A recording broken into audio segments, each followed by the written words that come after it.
High dear student, সবাই কেমন আছো? আশা করি সকলে খুব ভালো আছো। তো ২০২৬ এর মাধ্যমিক মিশন আমরা শুরু করে দিয়েছি। তো আজকে তার প্রথম পর্ব। এই প্রথম পর্বে প্রথম গল্প জ্ঞানচক্ষু। জ্ঞানচক্ষু গল্পে ২০২৬ এ এমসিকিউ করতে হবে, এসএকিউ করতে হবে আর ৫ মার্কের করতে হবে। তো ২০২৬ এ জ্ঞানচক্ষু গল্পে মোস্ট ইম্পোর্টেন্ট ৫ মার্কের এবং এসএকিউ কোয়েশ্চেনগুলো দেখে নিই। চলো ভিডিওটি শুরু করি। প্রথম প্রশ্ন, এ বিষয়ে সন্দেহ ছিল তপনের। কোন বিষয়ে তপনের সন্দেহ ছিল?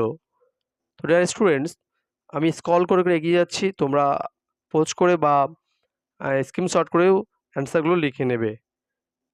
দেখতে পাচ্ছ উত্তর। আশাপূর্ণ দেবীর জ্ঞানচক্ষু গল্পে একজন লেখক যে সাধারণ মানুষের মতো হতে পারে, তাদের আচরণও যে আর ৫টা সাধারণ মানুষের মতোই হয়ে থাকে, সেই বিষয়ে তপনের সন্দেহ ছিল। দেন তপনের লেখা গল্প পড়ে ছোট মাসি কি বলেছিল? দেন সূচিপত্রের নাম রয়েছে, সেখানে কি লেখা ছিল? দেন শুধু এই দুঃখের মুহূর্তে গভীরভাবে সংকল্প করে তপন। তপনের সংকল্প কি ছিল? দেন আজ যেন তার জীবনের সবচেয়ে দুঃখের দিন। বক্তার কোনটি সবচেয়ে দুঃখের দিন বা কোন দিনটি সবচেয়ে দুঃখের? দেন তপন মামার বাড়িতে কেন এসেছিল? একটু কারেকশন করে করে দিলে ছাপাতে দেয়া চলে। কে কি ছাপানোর কথা বলেছে? তো এখানে অ্যান্সারটা তোমরা দেখতে পাচ্ছ না, আমি মুখে বলে দিচ্ছি, তোমরা লিখে নেবে। আশাপূর্ণা দেবীর জ্ঞানচক্ষু গল্পের প্রধান চরিত্র তপন ভর্তির প্রথম দিনে যে গল্পটা লিখেছিল, সেই গল্পটা তার নতুন মেসোমশাই একটু সংশোধন করে ছাপিয়ে দেওয়ার কথা বলা হয়েছে বা বলেছে। দেন রত্নের মূল্য জহুরির কাছে কথাটির অর্থ কী? দেন পৃথিবীতে এমন অলৌকিক ঘটনাও ঘটে, এখানে কোন ঘটনাকে অলৌকিক বলা হয়েছে? দেন গল্পটা ছাপা হলে যে ভয়ঙ্কর আহ্লাদটা হওয়ার কথা, সে আহ্লাদ খুঁজে পায় না। উদ্দিষ্ট ব্যক্তির আহ্লাদিত না হতে পারার কারণ কি? দেন কোন কথা শুনে তপনের চোখ মার্বেল হয়ে গেল? দেন ক্রমশ ও কথাটাও ছড়িয়ে পড়ে। কোন কথা ছড়িয়ে পড়ে? দেন বুকের রক্ত ছলকে ওঠে তপনের। তপনের বুকের রক্ত ছলকে ওঠার কারণ কি? এরপর ৫ মার্কের জ্ঞানচক্ষু গল্পের নামকরণের সার্থকতা বিচার করো। তোমরা উত্তরগুলো দেখে নেবে।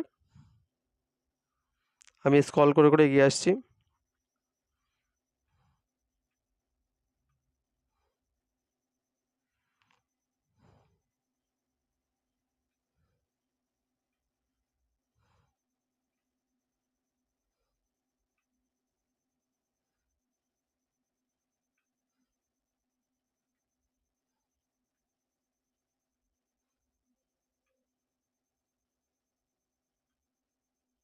দেন শুধু এই দুঃখের মুহূর্তে গভীরভাবে সংকল্প করে তপন। কি সংকল্প করেছিল? তার এই দুঃখের মুহূর্তের প্রেক্ষাপট আলোচনা করো।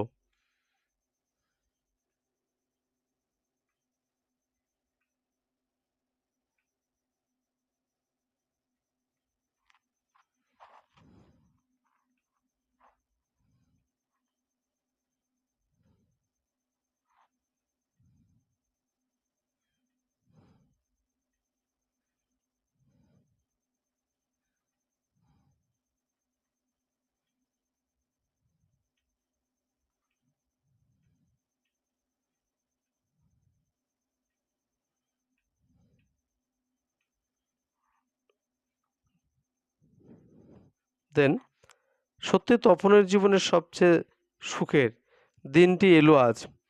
উদ্ধৃতাংশটি কোথা থেকে নেওয়া হয়েছে? তপনের জীবনের সবচেয়ে সুখের দিনটি কি ছিল? বিবৃত করো। প্রশ্নটি এভাবে আসতে পারে, পৃথিবীতে এমন অলৌকিক ঘটনাও ঘটে। উদ্ধৃতাংশটির কোথা থেকে নেওয়া হয়েছে? কোন ঘটনাকে অলৌকিক বলা হয়েছে? তো দেখতে পাচ্ছ ভূমিকা আছে, দেন পয়েন্ট আছে, গল্প ছাপানোর খবর না পাওয়ার আশাহত অবস্থা, দেন পয়েন্ট তপনের জীবনের দুঃখের দিন বা অলৌকিক ঘটনা। যেভাবে প্রশ্ন পড়বে সেভাবে লিখবে। আমি দুটো প্যাটার্নে অ্যান্সার করে দিয়েছি।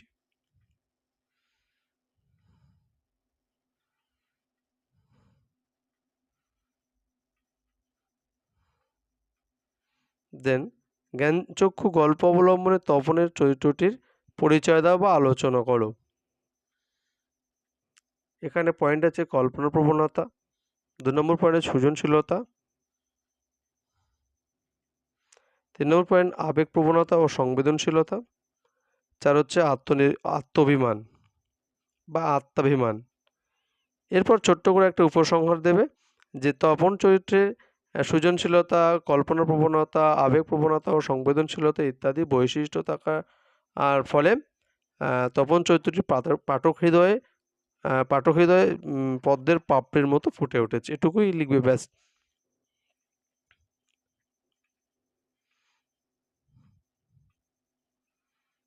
দেন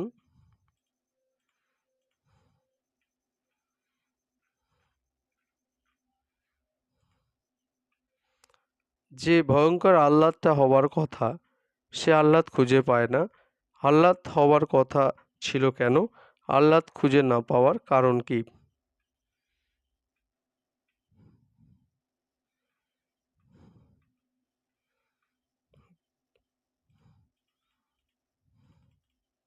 দেন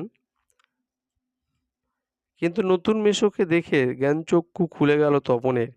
কী কারণে একথা বলা হয়েছে, সত্যিই তার জ্ঞানচক্ষু খুলেছিল কিনা আলোচনা করো।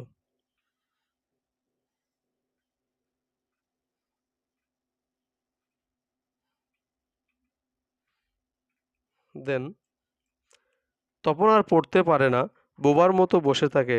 তপনের এরকম অবস্থার কারণ কি বিশ্লেষণ করো বা বর্ণনা করো।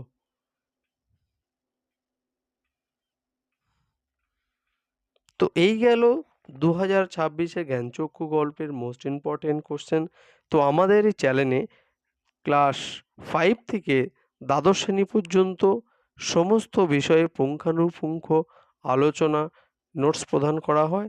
তো তাই জন্য সবার আগে প্রথমে চ্যানেলটি সাবস্ক্রাইব করে রাখবে। তো thank you this video watching.